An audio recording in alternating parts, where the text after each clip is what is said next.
I don't know if they have restraint chairs in besides those rooms. No one I'll be let go. Am I here for court or? At least it'll be a minute till they have different people they're seeing and the judge and they just quite yet. So once he gets in, he'll address you. If they could get him, his counsel's here. I don't know. Well, he has no counsel. Hmm? He has no attorney right now. Okay.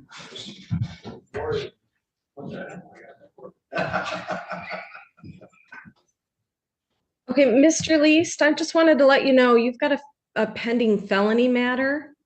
So today's cases, and you have a lawyer on that felony case, and he's not here today. There's a potential global resolution on that case, which involves these two cases. So we're going to adjourn today's cases until the next felony hearing's handled, okay? Did you understand that? I know, he told me to mute him because he was probably afraid of what he'd say. Can you nod your head yes, if you understand it?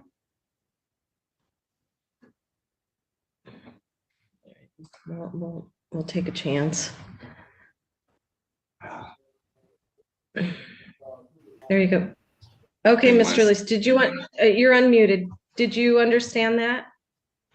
No, I don't understand any of this or why I'm ever in jail. I've been in jail so many times and all I did was run away from people and was so scared that I Well, Mr. Lees, let's not talk about any of the details, okay? So you don't want to do that. Do you want a lawyer for these two cases? I just want out of jail. I don't want to go anywhere but out the front door. I feel really bad about whatever I must have done to my own self to get myself in here, but I didn't even know I did anything wrong. Okay, And I don't you do have. I know I did something wrong, but it was only one thing. Mr. Least, Mr. Least. Okay, Mr. Yes. Least, I'm gonna have to mute you, okay? Because we don't want to go into all of the details. We want to be really careful. You're unrepresented. You don't want to say something that could cause other issues, This is me representing okay? myself. This is me representing Okay, is myself. that what you want to do for these two? Is that what you want to do for these two cases? You want to represent yourself? No, I got hit on the head really hard and people haven't treated me good, so I need help. Would you like court-appointed attorney on these two cases that you're here for today? Because we can get you a court-appointed attorney if you want one. Yes, please. I don't understand anything else. So Okay. Okay, I think that's a good idea. So sit tight. I'm going to mute you. Just sit tight and I'll have the judge come in and handle that. All right. All rise. Good afternoon. Please be seated. Mr. Least, I am going to appoint an attorney for you, so we're all set for today.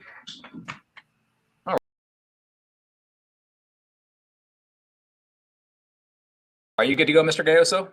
Yeah, thank you, Your Honor. Welcome. All right, this is State of Kansas versus Kayla Timmerman. Case numbers MGI 21 CR 222, MGI 24 CR 79, and MGI 24 CR 229. Ms. Timmerman appears in custody by Zoom with, but separate from counsel, Mr. Lamson, state by Mr. Gayoso. The 21 case and the 24 CR 79 are both probation violation matters, and the 24 CR 229 is scheduled for sentencing. Mr. Lamson, how would you and your client like to proceed today? Your Honor, I think we should probably proceed first with the sentencing in 24 CR 229. Okay. Is the state ready as well? Yes, Your Honor. All right, Ms. Timmerman, have you had a chance to review your pre-sentence investigation report in this case? Yes. And part of that was your criminal history, a list of your prior convictions. Did you have a chance and do you recall reviewing that? I don't recall what's on it, but I did review it. All right, let me get it pulled up real quick. Go ahead, Mr. Lamson. It's been a while since we reviewed it, but I believe criminal history score of C is correct. All right. Do you have any reason to dispute the list of prior convictions for you, Ms. Timmerman?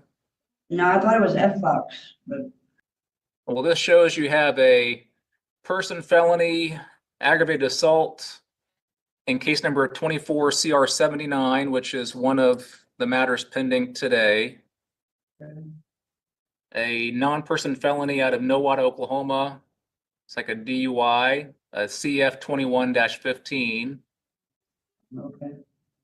Another non-person felony, an arson out of Crawford County, case number 15 CR 124. And then a number of unclassified misdemeanors and various other misdemeanors. Okay. Does that sound right to you? Yeah. All right. And you agree, Mr. Lamson, that the PSI, which shows a history score of C for your client, is correct? Yes, Your Honor. The state agree as well? Yes, Your Honor. All right, Ms. Timmerman, we're going to set your history score at C. The primary and only offense for which you're being sentenced in this case is possession of marijuana, third or subsequent conviction. That's a level 5 drug felony. Count 1 of the information. With a history score of C, the sentencing range is 32 months aggravated, 30 months standard, and 28 months mitigated. This is both a border box and Senate Bill 123 case. Ordinarily, a border box would make this presumptive prison, with the court having the discretion of imposing a prison sentence. However, because there is a Senate Bill 123 applicability, my hands are somewhat tied, and I'm required to order your participation in a drug treatment program, which would result in probation being granted. There's also special rules that apply, that being number 10, crime committed while on felony bond, that being case number MGI 24 CR 79, and Labette County case number 24 CR 51. The effect of that rule in this case is that any sentence imposed here must run consecutive to those. If probation is granted, it'd be 18 months to community corrections. If you're ordered to serve any sentence imposed while incarcerated, you could earn up to 20% good time credit and would be subject to 12 months post-release supervision. Okay. Is either side seeking a departure today? State is not, Your Honor. No, Your Honor. Mr. Lamson, anything you wish to tell the court on behalf of your client in mitigation of punishment? We would just ask for the standard term of 30 months. We'd ask that that be suspended. She be placed on corrections for a period of 18 months to allow her to complete the mandatory drug treatment. Because of special rule 10, I believe this sentence would have to run consecutive to the sentence in 24 CR 79. So we don't object to that. Other than that, we agree with the other conditions listed on the PSI. All right, thank you, Mr. Lamson. Ms. Timmerman, anything you want to tell the court on your own behalf? No, I just forgot the wrong court date and wasn't able to get here because my grandpa passing away it's my own fault. And I would love to go to treatment. All right, thank you, ma'am. And Mr. Gaoso, comment from the state regarding sentencing. Your Honor, we would ask for the aggravated number of 32 months. We're requesting that because the defendant was on felony bond and probation as well in numerous cases. We would ask that the court also order 12 months of post-release supervision, suspend that sentence, place the defendant on probation for a period of 18 months, to community corrections under Senate Bill 123. Ask that the court order that these cases run consecutive to the Montgomery County and Labette County cases. We would have to update her jail time credit. We'll get that updated and presented in the journal entry. Ask that you adopt the recommendations of the PSI. And I believe that's everything, Your Honor. All right, thank you, Mr. Gaoso. Counsel, does either side know of any legal reason why the sentence should not be pronounced? None known by the state, Your Honor. No, Your Honor. All right, Ms. Timmerman, it is the judgment of the court. Your sentence will be as follows. I do find the primary crime that controls your base sentence is possession of marijuana, third or subsequent conviction, a level 5 drug felony, count 1 of the information. With a criminal history score of C, I am going to sentence you to the aggravated term of 32 months in the Kansas Department of Corrections for the reasons noted by the state. However, that 32-month sentence will be suspended and you will be placed on probation for 18 months to community corrections. That is as a result of this being a Senate Bill 123 mandatory drug treatment case. Okay. A specific condition of your probation is that you do enter into and successfully complete a Senate Bill 123 approved drug treatment program. Your failure and or refusal to do so could result in revocation of your probation and you being remanded to serve the balance of this sentence. Okay, yes, sir. The court is also adopting all the recommendations and conditions as set forth in the PSI. Per special rule number 10, this 32-month underlying sentence will run consecutive to your sentence in MGI 24 CR 79 and Labette County case number LBP 24 CR 51. Okay. In the event your probation is ever revoked and you are remanded to serve the balance of this sentence while incarcerated, you could earn up to 20% good time credit and you would be subject to 12 months post-release supervision. Okay.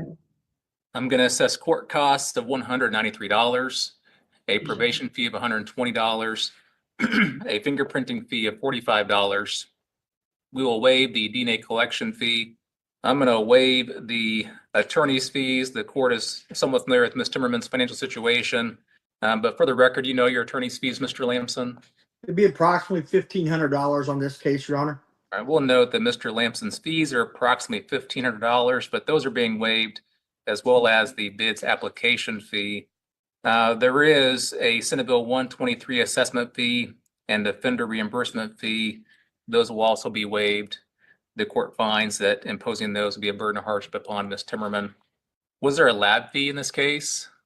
No, Your Honor. And no lab fee. We will give you credit for time served towards your underlying sentence, Ms. Timmerman, although I suspect that might first apply towards your pending probation or vacation matters. The exact amount of credit that you're entitled to will be determined by Mr. Gayoso and Mr. Lamson. If they cannot agree, that can come back before the court for final determination. Because you've been in and out of jail, we don't have the exact figure available today. Okay. There are collateral consequences as a result of your felony conviction. You've lost temporarily the right to vote and the right to possess a firearm. You may in the future have the right to have this conviction expunged or removed from your record. And you have 14 days to appeal the sentence I've just imposed. And if you cannot afford an attorney for that appeal, one will be appointed for you. Okay. Any questions regarding your sentence in this case, Ms. Timmerman? No, sir. All right. Anything overlooked, Mr. Gayoso? No, Your Honor. Mr. Lamson? No, Your Honor. All right. We'll move on then to your other pending matters, MGI 21 CR 222 and MGI 24 CR 79. Those are pending probation violation matters. And looking at the notes, it looks like they're just on for admission, denial, or review. We haven't had any sort of admission or denial or evidentiary. Mr. Lamson, how did your client want to proceed on those PV matters? I think based on her most recent conviction now, I think the court could take judicial notice that she has violated by being convicted of an additional felony. All right. Ms. Timmerman, you are entitled to an evidentiary hearing as to the allegations that you violated your probation in these two cases. The court, as Mr. Lamson rightfully noted, can take notice of your conviction in MGI 24 CR 229 and find that as a result of that, you have violated the law and therefore violated your probation in these two cases. Nevertheless, you are entitled to a hearing should you want one. Do you wish to have an evidentiary hearing, or do you want to waive that and admit that you violated your probation? No, I'll waive it. All right. We'll show that Ms. Timmerman has made a knowing and voluntary waiver of her right to an evidentiary hearing. And there are a number of other allegations beyond the failure to refrain from violating the law. It's alleged that you failed to report as directed. Do you admit that allegation? I called in and reported, but I didn't have a ride. Okay. This alleges that you were required to report once a week for your risk assessment, that on August 6, 2024, you were released from Labette County Jail, that on August 29, you called the Community Corrections Office and spoke with Jessica Coda, and you were directed to report before 5 p.m., that you failed to report until September 10th, 2024, that on October 4th, you failed to report as scheduled. October 8th, you were taken to Montgomery County Jail to serve a jail sanction, that you were released on October 24th, 2024, and you have failed to report since your release, and that's as of the date this affidavit was filed. Is all that accurate, Ms. Timmerman? Yes, I was in Cherryville with my family. My grandpa died. Yep. All right. This also alleges that you failed to attend and successfully complete drug and alcohol treatment, specifically that on December 5, 2024, you failed to attend Fort County Mental Health Center to have your drug and alcohol evaluation completed. Do you admit that? No, I deny that because I did go to Fort County, but I didn't have my social security card, my birth certificate, but I have obtained those and I've done that with Fort County in here in jail. Okay. The third allegation is that you failed to refrain from injurious and vicious habits. There's a number of dates, which I can recite if you want me to, that you tested positive for a number of illegal substances. Do you admit that? Yes. And the fourth allegation is that you failed to submit to a safe body fluid analysis for drug and alcohol screening, specifically that on December the 5th, you refused a UA. Do you admit that? Yes, I did. I didn't know that. I had no clue about it. Was better to, I didn't know about not denying it, so. All right. Well, the court will accept your admission as to allegations 1, that you failed to report as directed, allegation 3, that you failed to refrain from injurious and vicious habits, and allegation 4, that you failed to submit to body fluid analysis. We'll show your denial as to count 2, that you failed to attend and complete a drug and alcohol treatment. But based on your admissions, as well as the new conviction, we will find that you did violate your probation in case numbers 21 CR 222 and 24 CR 79, and we will advance to disposition. I would note that the 21 CR 222 case is an underlying misdemeanor sentence of 90 days in the Montgomery County Department of Corrections. That was suspended in 6 months probation for criminal deprivation of a vehicle. And the 24 CR 79 case was an underlying conviction of aggravated assault, a 19 months KDOC sentence that was suspended in 24 months community corrections probation. Is there an agreement as to disposition in those 2 cases? If not, what are the recommendations? I don't believe there's an agreement, Your Honor. All right. Mr. Deoso, what's the state's requesting as to those 2 matters? We'll leave it to the court's discretion as to the ultimate disposition. She is obviously going to be placed on probation in the current case, and whether or not the court feels that that would be sufficient for the defendant to be placed on, or for her probation to be reinstated on her other 2 cases, we'd leave that at the court's discretion. All right, Mr. Lamson. That would be our request, Your Honor, is that she be found to have violated her probation, but that probation be reinstated for a period of 18 months on 24 CR 79 to run at the same time as her probation in 24 CR 229. And then the misdemeanor probation also be reinstated, but she basically would report in one of those cases, I guess. We would ask any credit for time served, and I know she has some, but that would first be applied to that 90-day sentence. All right, Ms. Timmerman, as far as disposition is concerned, I'll be honest, but for this new case for which you were just placed on probation, because the court's hands were tied and I had to sentence you to probation, I would likely order you serve your underlying sentence in these probation revocation cases. But it doesn't make much sense to me in this instance, maybe not all, but in this instance, to have you serve the underlying sentence when you just be released and placed on probation with court-ordered drug treatment in 24 CR 229. So as a result of that, I am going to extend your probation in case numbers 21 CR 222 and MGI 24 CR 79 for the original terms. I will complete it this time. We'll waive any additional assessment of attorney's fees or costs. The original probation in 21 CR 222 was that you report to court services, but rather than having you report to court services and community corrections, I'm just going to have you report to community corrections in all cases. Okay. So you will no longer report to court services, you'll just report to community corrections in all 3 cases. So you're just reporting to 1 person instead of 2. Okay. Yes, sir. Thank you. I suggest you take your treatment seriously this time, Ms. Timmerman. If you don't complete it, or if you commit any new offenses and you're back before me again, you might prepare yourself to go to prison. That's likely what's going to happen, but for a Yes, sir. substantially fine reason not to do it. Okay. Yes, Any sir. questions? No, sir. Thank you, Judge Gatto. I appreciate it. All right, good luck to you. As soon as you are released from jail today, you need to go immediately downstairs to community corrections and fill out an intake form, okay? Okay. Yes, sir. Good luck to you. Be safe, be well, sleep sweet, and much love.